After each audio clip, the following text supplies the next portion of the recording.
Assalamualaikum warahmatullahi wabarakatuh.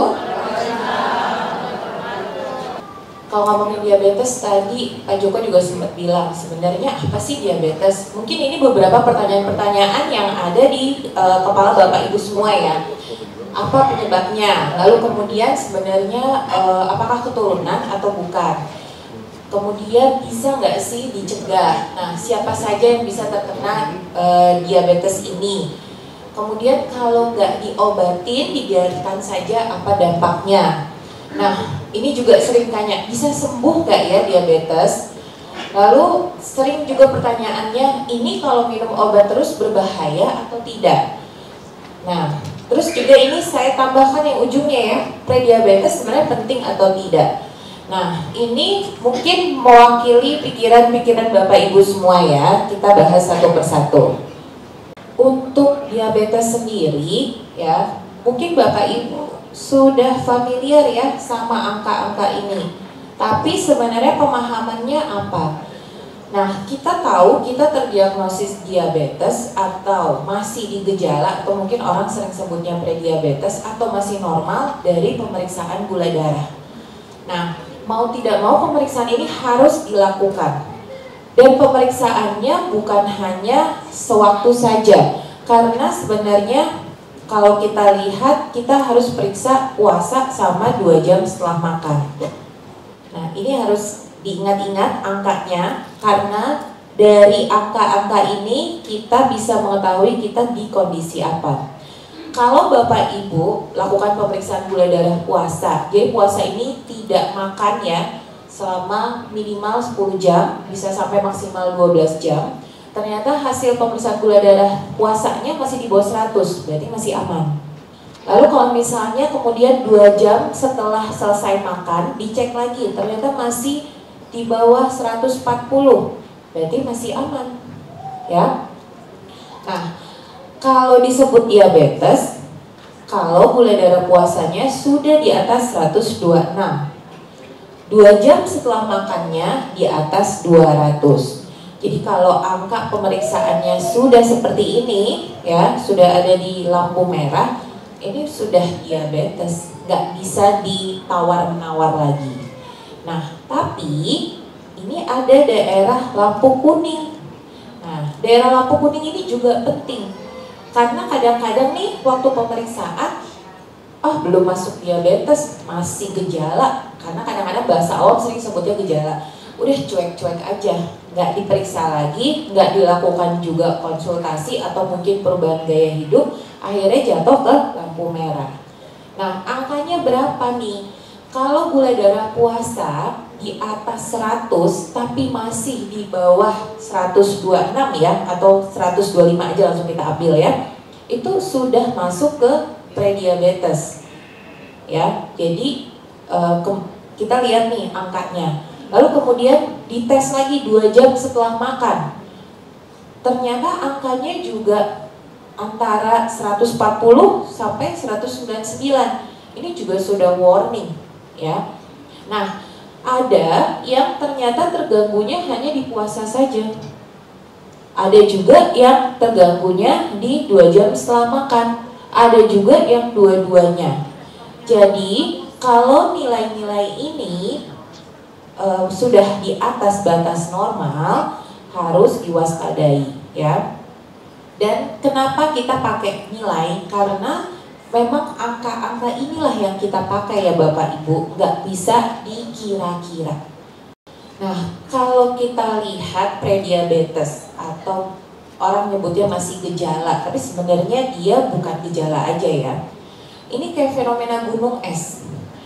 Jadi kalau dari data pemeriksaan yang di Indonesia ya, kita ada namanya data Riskesdas, sebenarnya orang yang terdiagnosis diabetes itu cuma 1,5% loh. Sisanya dia belum tahu kalau dia punya diabetes, 4,2%-nya. Nah, ternyata dari orang-orang yang dilakukan pemeriksaan ini, ada yang sudah prediabetes 10,2%. Jadi fenomena ini harus kita waspadai. Sebenarnya mungkin akan muncul seperti ini karena ada asumsi saya takut periksa ya. Saya takut periksa karena kalau misalnya periksa nanti ketahuan. Padahal sebaliknya, dengan kita lakukan pemeriksaan lebih awal, kita jadi bisa melakukan pencegahan supaya tidak terjadi diabetes. Dengan terdiagnosis prediabetes, gula darahnya udah di lampu kuning tadi, ini nantinya bisa jadi diabetes mellitus tipe 2. Entah kapan, bisa dalam waktu bulanan, tahunan, ya, tergantung dari apa yang kita lakukan. Kemudian juga ini harus diwaspadai ya, walaupun masih di lampu kuning, ternyata resiko terjadinya penyakit kardiovaskulernya sudah terjadi. Penyakit kardiovaskuler, Bapak Ibu mungkin tahu yang namanya stroke, serangan jantung, ya. Jadi walaupun sudah di kategori prediabetes, juga bisa terjadi penyakit-penyakit ini. Nah, dengan kita deteksi lebih awal, kita bisa cegah loh terjadinya diabetes mellitus tipe 2 ini. Jadi jangan ragu untuk melakukan pemeriksaan, apalagi yang punya faktor resiko. Kalau diabetes itu apa aja ya yang terjadi? Nah, tadi saya bilang ada penyakit kardiovaskuler. Bisa terjadi serangan jantung, di mana pembuluh darah jantungnya mengalami sumbatan atau kita kenal infark ya, karena sel jantungnya mati karena nggak ada aliran darah ke situ. Kemudian stroke. Nah, stroke juga bisa terjadi karena diabetes yang tidak terkontrol. Hati-hati juga ada yang namanya gangguan saraf, neuropati. Jadi kalau udah mulai kebas-kebas, tetap harus lakukan pemeriksaan. Jangan-jangan udah diabetes tapi nggak ketahuan, nggak taunya kebas-kebas aja nih. Nah, kenapa orang dengan gangguan saraf ini bisa beresiko amputasi? Karena sering dia tidak merasa ya kalau udah ada gangguan. Jadi misalnya tanpa sadar jalan, kakinya kena sesuatu, luka. Kalau kita sarafnya masih baik, kita akan refleks untuk menghindari itu. Atau mungkin begitu tahu ada luka, langsung sadar bahwa oh ini luka harus segera kita obati. Nah, penderita diabetes sering nggak sadar dan akhirnya lukanya didiemin, nggak taunya udah busuk ya. Jadi akhirnya harus dilakukan tindakan sampai amputasi. Kemudian juga mata ya, hati-hati nih. Kadang ada yang datang nggak taunya matanya nggak bisa lihat, baru ketahuan diabetes. Karena mungkin selama ini gejala-gejala awalnya nggak pernah diperhatikan, nggak taunya sudah sampai ke tahap kerusakan mata. Bahkan mungkin udah sampai kebutaan, baru diketahui ada diabetes. Nah, ginjal ya, benarnya ada ibu yang bilang ginjal. Karena memang penyebab gagal ginjal di Indonesia juga masih banyak disebabkan karena diabetes yang tidak terkontrol. Jadi karena nggak terkontrolnya gula darah, sel ginjal pun lama-lama akan rusak. Nah, nanti akhirnya pada saat sudah di tahap akhir, mau nggak mau harus dilakukan terapi pengganti ginjal atau salah satunya cuci darah.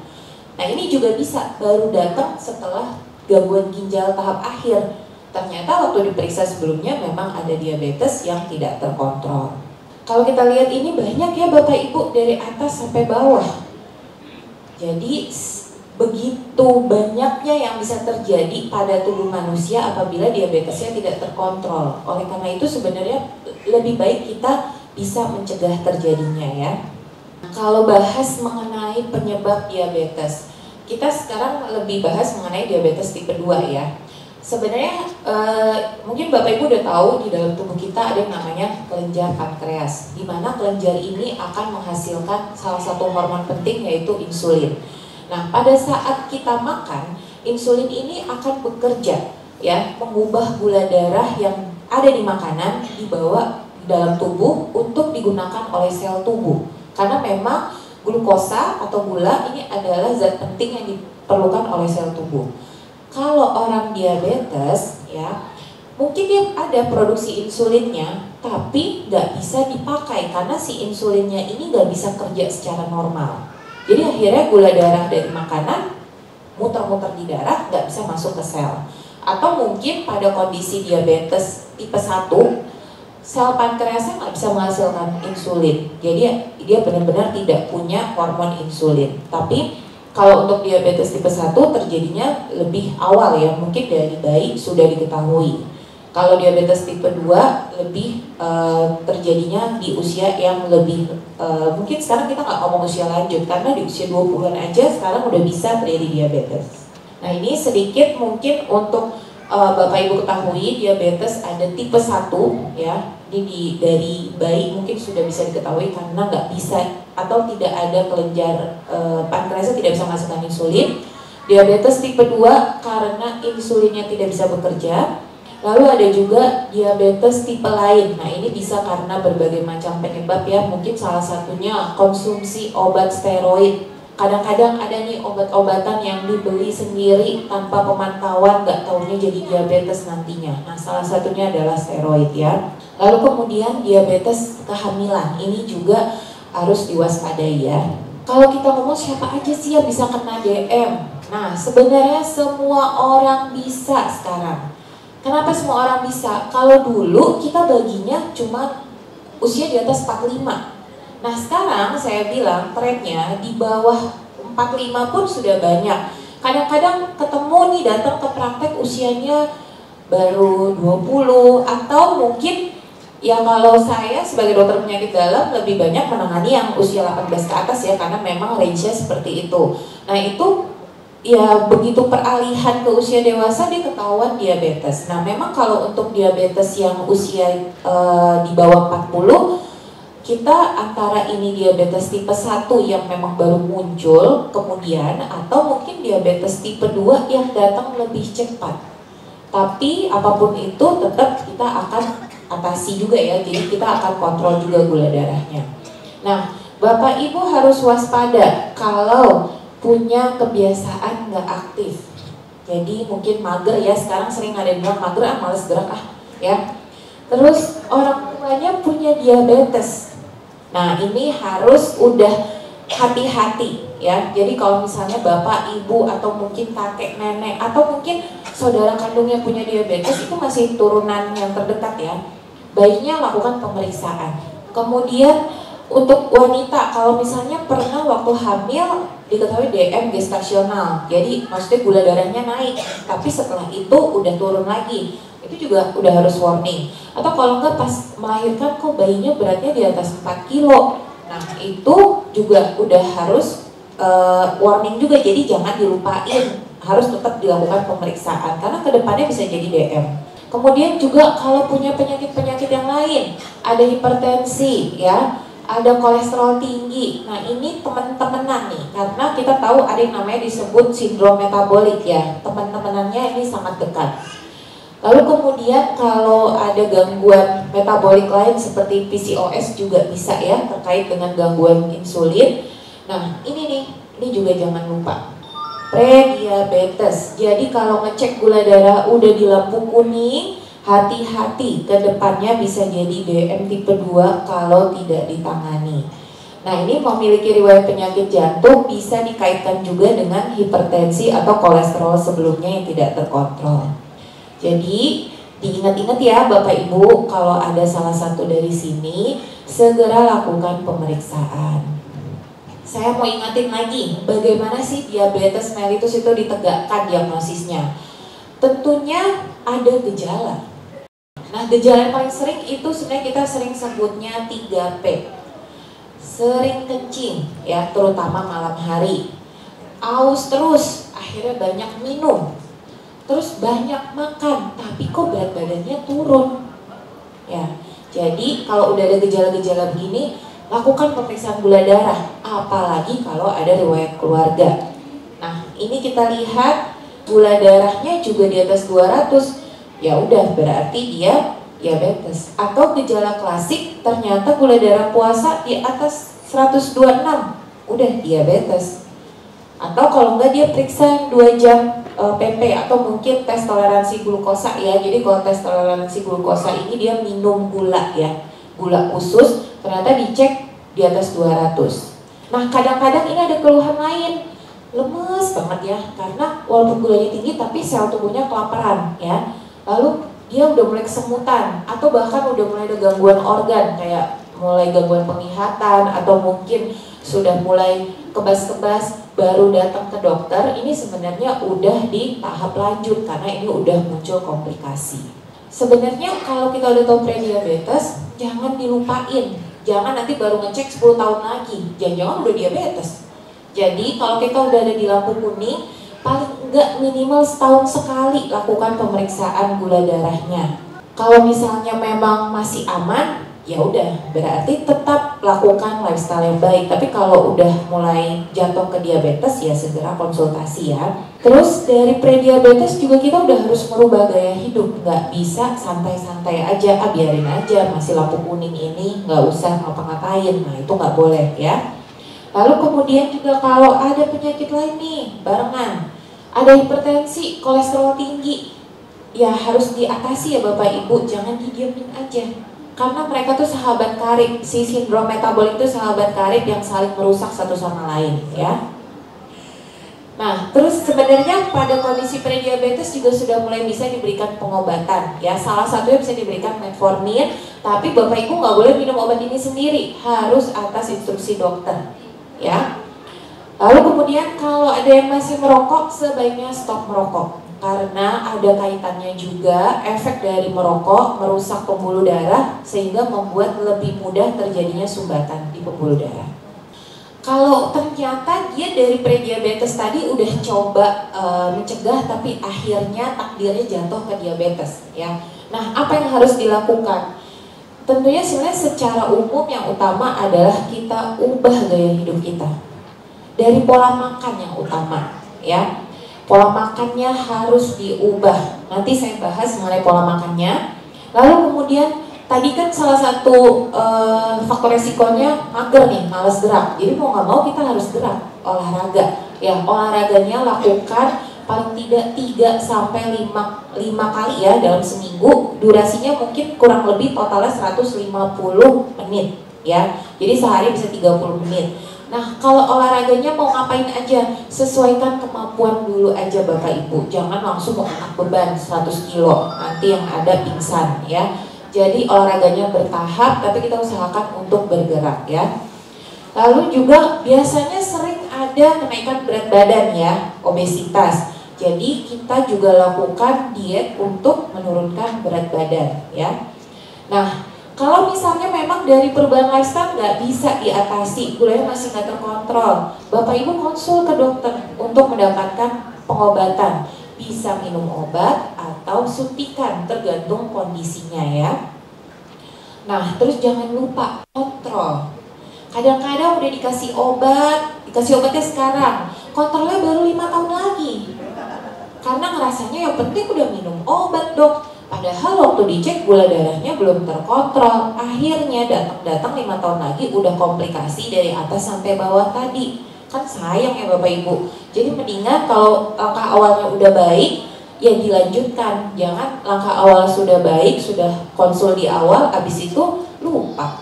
Nah, karena memang diabetes bisa dibilang nggak ada rasanya sih, tapi efeknya ada, berjalan terus. Nah ini saya mau bahas sedikit. Mungkin Bapak Ibu udah pernah dengar, oh kalau pola makan diabetes itu sebenarnya ada istilahnya ya 3J. Ya, apa itu 3J? Jadi jumlahnya. Nah, jumlahnya itu kita batasi. Jadi bukan berarti oh nggak boleh makan apa-apa ya orang diabetes sampai kelaparan, ya nggak boleh juga. Makan, tapi jumlahnya dibatasi ya. Nah, mungkin kalau dari kita ngomongin jumlah itu ada total kalori yang akan kita konsumsi per hari. Nah, ini sebenarnya ada perhitungannya, tapi mungkin kurang lebih bisa dibagi 1.500 kalori ya per hari. Lalu kemudian jenis ya. Nah, kadang ada yang makan, oh saya nggak boleh makan apa-apa ya dok. Padahal sebenarnya boleh, cuman apa yang dia makan harus dia perhatikan. Jangan terlalu banyak di satu unsur makanan, misalnya karbohidrat dari semua yang dia makan. Yang lainnya nggak dimakan, protein nggak dimakan, serat nggak dimakan, nah itu nggak boleh. Atau lemak semua, itu juga nggak boleh ya. Jadi harus lengkap ya. Lalu kemudian jadwal makan, nah itu penting ya. Ada yang suka, dok saya mau makannya pagi aja, siang enggak, sore makan lagi. Nah kalau kita skip jadwal makan, padahal sebenarnya tubuh kita itu kan memang secara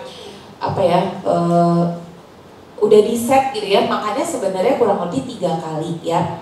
Nah kalau nggak makan, seringnya jadinya ya udah ngemil aja. Nah kalau kita udah kelaparan banget, ngemil aja, jangan bablas. Yang dicemilin apa misalnya bakwan ya kan, gorengan, atau mungkin keripik-keripik gitu kan. Lupa katanya seplastik habis. Nah itu gulanya jauh lebih tinggi dibandingin makan yang misalnya makan nasi dengan lauk pauk. Nah seringnya kayak gitu, jadi makannya udah saya cuma makan sekali sehari tapi cemilannya banyak. Nah itu juga nggak boleh ya.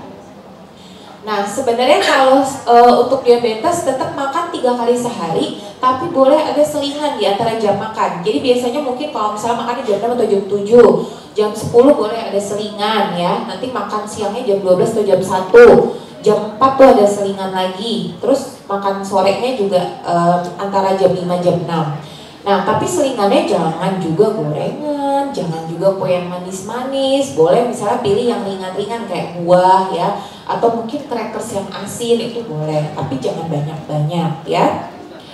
Nah sebenarnya yang paling penting adalah ini ya, lengkapi nutrisi. Jadi pada saat Bapak Ibu makan harus ada karbohidrat, protein, serat ya, lemak, itu harus lengkap di menu makan besarnya. Jadi nggak boleh cuma makan nasi aja sama garam, nggak ada nutrisinya. Akhirnya jadinya gampang lapar lagi, habis itu nyomot aja gorengan ya. Nah itu harus diperhatiin. Terus jangan lupa usahakan seratnya juga banyak ya, maksudnya ada jumlahnya 25 gram per hari. Nah kalau punya hipertensi jangan banyak konsumsi yang asin-asin, karena nanti ikutan nih udah temenan hipertensi DM, ya udah akhirnya sama-sama nggak terkontrol. Nah kemudian juga tetap sesuaikan ya kebutuhan nutrisinya. Nah kalau misalnya memang diperlukan, bisa konsultasi juga dengan dokter gizi klinik ya. Jadi pengobatan diabetes nggak hanya berdiri sendiri, semua harus dilakukan bersama-sama. Nah kalau kita udah diabetes, sebenarnya tadi yang 5 hal tadi yang kita lakukan kan untuk kendali gula.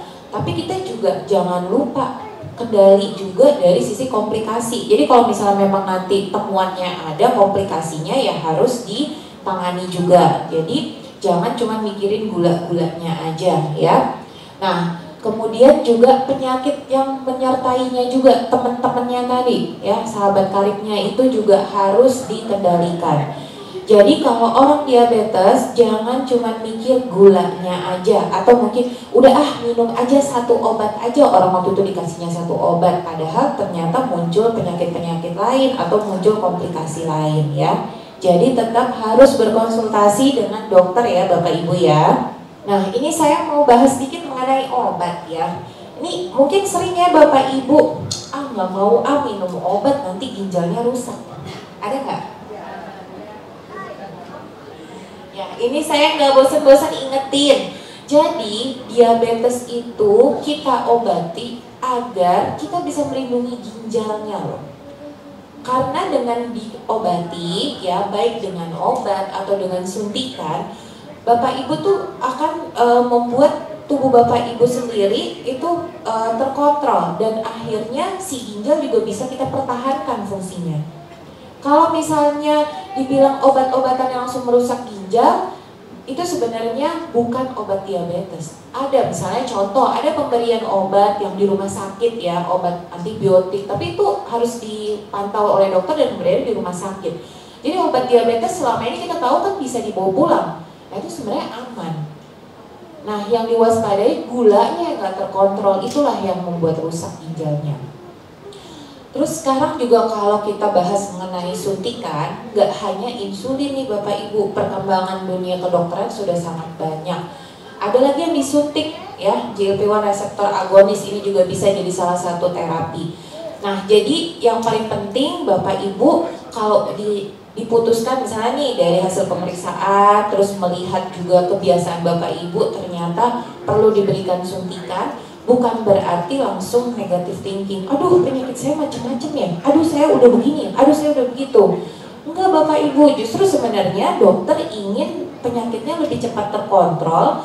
Jadi si organ-organnya masih bisa kita pertahankan. Kasihan tuh dari atas sampai bawah, kalau kita nggak jagain nanti rusak satu persatu ya. Jadi tetap harus kontrol dan ikuti arahan selanjutnya ya. Nah, ini saya ingatkan lagi, mungkin tadi sebenarnya sudah dibahas, tapi saya mau ingatkan lagi ya, bahwa ini baik yang diabetes ataupun yang non diabetes ya, sebenarnya tetap harus pola makan yang sehat dengan gizi seimbang, nutrisinya lengkap, lalu kemudian juga kegiatannya juga ditambah ya, kegiatan fisik dan tadi 3-5 kali per minggu, kurang lebih durasinya 150 menit ya. Jadi 30 menit per hari. Lalu kemudian untuk yang diabetes, kontrol teratur. Kalau misalnya memang diberikan obat, diminum yang rutin. Kalau ternyata diberikan suntikan, juga digunakan yang rutin ya. Nah, kemudian juga kalau memang bisa lakukan pemantauan gula darah mandiri. Jadi bisa kita beli alatnya tuh banyak ya. Kita lakukan pemeriksaan gula darah puasa 2 jam setelah makan, atau mungkin gula darah sewaktu. Jadi kita punya rambu-rambunya. Oh, makan ini gulanya naik. Oh, kalau yang itu gulanya enggak. Jadi kita jadi tahu ya. Kemudian juga, nah kalau yang orang diabetes juga harus rawat kakinya. Karena baal, kebas, nggak tahu kalau totonya udah ketusuk paku.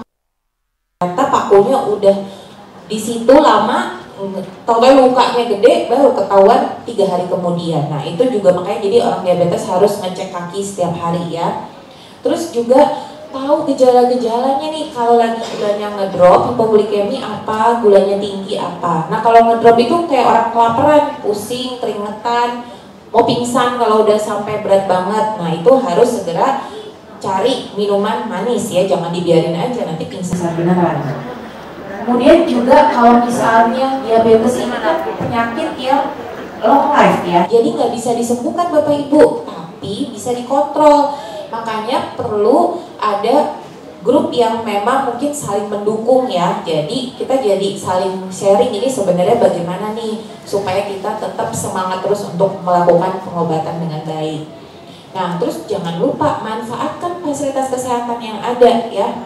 Di Primaya Hospital wah kita terbuka sekali ya kalau Bapak Ibu mau datang untuk berkonsultasi, karena pengobatannya di sana sudah tersedia sangat lengkap. Yang pengobatan baru pun juga udah ada, jadi silahkan kalau mau berkonsultasi ya. Diabetes ini penyakit yang serius, banyak, tapi bisa kok kita kontrol. Jadi jangan takut untuk segera konsultasi dan kontrol penyakitnya ya Bapak Ibu. Oke, ini slide saya yang terakhir ya. Mudah-mudahan bermanfaat. Selanjutnya penyakit gula itu kan membuat gula karbohidrat itu kan membuat banyak kolesterol, membuat diabetes gitu ya. Jadi benar nggak kalau kebanyakan orang makan nasi itu, kebanyakan makan gula-gula membuat orang jadi cepat sakit diabetes, benar atau tidak? Terima kasih. Jadi kalau kita berbicara mengenai makanan, memang dari unsur-unsur makanan yang paling berkontribusi untuk gula darahnya naik lebih di karbohidrat ya Pak. Jadi kalau kita makan karbohidratnya porsinya jauh lebih banyak dibandingkan unsur yang lain, misalnya protein atau serat atau lemak ya, tentunya kadar gula darah lebih cepat naik. Karena karbohidrat ini memang dari unsur penyusunnya memang utamanya adalah glukosa. Nah kalau kita makan porsinya lebih banyak dari karbohidrat, dia langsung dipecah jadi glukosa. Sementara kalau yang lain kayak misalnya protein, dia tidak langsung jadi glukosa. Jadi makanya pada penderita diabetes tetap disarankan untuk konsumsi karbohidrat dalam jumlah terbatas. Bukannya nggak boleh, tapi dalam jumlah terbatas. Jadi kalau kita mungkin secara simpel biasanya kita sering sarankan adalah dari sisi jumlah setiap kali makan kurang lebih 100 gram atau mungkin 6 sendok makan. Nah pemilihan karbohidrat ini kan banyak, bisa dari nasi atau yang bukan nasi. Nah kalau misalnya dari nasi sendiri boleh Bapak Ibu misalnya bisa pilih yang kadar gulanya atau indeks gulanya lebih rendah, itu dipersilahkan. Tapi kalaupun ternyata cuma ada nasi putih, itu pun juga masih boleh, tapi jumlahnya jangan melebihi dari 100 gram setiap kali makan. Kalau misalnya udah mau diganti nih, bosan nasi, misalnya mau makan singkong atau ubi atau jagung, nah itu kan isinya karbohidrat juga, ya jangan digabung dengan karbohidrat yang lain. Jadi dalam setiap kali makan tetap harus ada unsur yang lengkap, karbohidrat, protein, serat ya. Ada lemaknya, tapi jumlah karbohidratnya usahakan untuk tidak melebihi dari 100 gram per kali makan ya. Nama saya Ibu Awang Maningsi SPD. Saya dinyatakan DM tipe 2 sejak 2 tahun yang lalu. Gula puasa saya paling tinggi 207.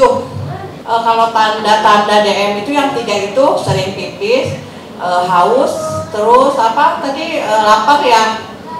Saya tidak mengalami itu semua. Terus obat yang saya minum, yang buat pagi itu Pelacom ya. Terus yang buat siangnya Forxiga. Saya ingin tanyakan, apakah dengan kondisi saya ini saya bisa dinyatakan sembuh gitu ya, dengan bulan kemarin yang terakhir itu pemeriksaan PB2C itu yang maaf kalau salah, oh iya itu 6,6. Apakah saya bisa normal kembali gitu dok? Itu yang ingin saya tanyakan. Terima kasih Bu Awang. Bu Awang ini adalah pasien diabetes yang kontrol rutin ya. Kenapa saya bilang kontrol rutin? Karena obatnya diminum, terus pola hidupnya juga sudah diubah dan HbA1c-nya terkontrol. Jadi kalau kita mau ngomong kontrol ya pada penderita diabetes itu kita pakai target juga. Mungkin tadi saya di slide nggak sebutkan HbA1c, tapi selain dari gula darah puasa, gula darah 2 jam setelah makan atau gula darah sewaktu, kita juga bisa kontrol dengan HbA1c. Disebut diabetes terkontrol apabila HbA1c-nya di bawah 7. Nah, jadi ini Bu Awang ini masuk pasien yang terkontrol ya. Selamat ya Bu Awang, dipertahankan. Yes dong, semangat ya Bu Awang. Nah, karena selama ini Ibu sudah bagus karena memang juga menerapkan pola hidup yang baik dan minum obat ya untuk mendampingi supaya gula darah tetap terkontrol. Terus kalau misalnya mungkin Ibu ada rasa bosan, mungkin udah 2 tahun ya berobat ya kan, wajar Bu. Tapi karena memang yang kita lakukan saat ini untuk mengontrol gula darah supaya nggak muncul komplikasi ya, jadi harus tetap dipertahankan terus. Karena memang belum ada obat yang menyembuhkan sampai saat ini. Tapi obat-obatan yang ada sudah terbukti bisa mengontrol dan mencegah terjadinya komplikasi.